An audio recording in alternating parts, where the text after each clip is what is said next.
জি আমি একটু পয়সা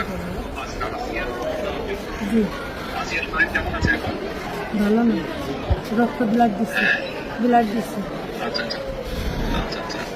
তো আমি আমাদের ওখানে যারা নেতা কর্মী বিশেষ করে নয়ন আছে, ওদেরকে আমি বলেছি আমাদের মাগুরায় যারা নেতা কর্মী আছে তাদেরকে আমি বলেছি যে তারা আপনার পাশে থাকবে, তারা আসিয়ার পাশে থাকবে যাতে আসিয়া ন্যায় বিচার হয়। জি আসিয়ার সাথে যারা অন্যায় করেছে তারা যাতে শাস্তি পায়। জি এর জন্য আমাদের অবস্থান থেকে আমরা চেষ্টা করব, যতটুকু সম্ভব আমরা চেষ্টা করব যাতে দেশের আইন অনুযায়ী আপনারা যাতে সঠিক বিচার জি করতে পারেন। জি এবং একই সাথে আমি নয়নকে বলেছি যে আসিয়ার জন্য চিকিৎসার জন্য যেসব ব্যবস্থা নেওয়া সম্ভব সেই সব ব্যবস্থাগুলো আমরা চেষ্টা করবো আমাদের দলের অবস্থান থেকে। না, ওই ওই নয়ন ভাই খুব করেছে আমার জন্য। আমার যে খোলাফান আছে আমরা সারা রাত যাবে, আমার জেনের যা লাগে সব দিচ্ছে।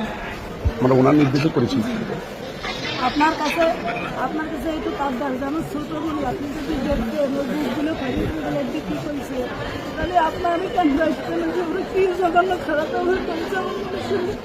আপনার কাছে এইটুকু অনুরোধ যে আমার শাস্তি তো দেবেনি, আর আমার দিকে মুড়ি খুঁজে করেছে ওরা, একটু আপনার কাছে আবদার খাইও, একটু হিসাবগুলো আমি ইনশাআল্লাহ আমরা আমাদের অবস্থান থেকে আমরা চেষ্টা করবো যাতে আসিয়া ন্যায় বিচার হয়।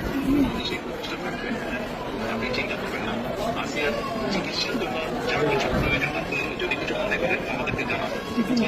এতে নিয়ে টেনশন করবেন না। ভাই আসবে আমার সাথে। আমাদের লোকজন সবাই নেতারা নেতা কাকে বলে দেখে নেও।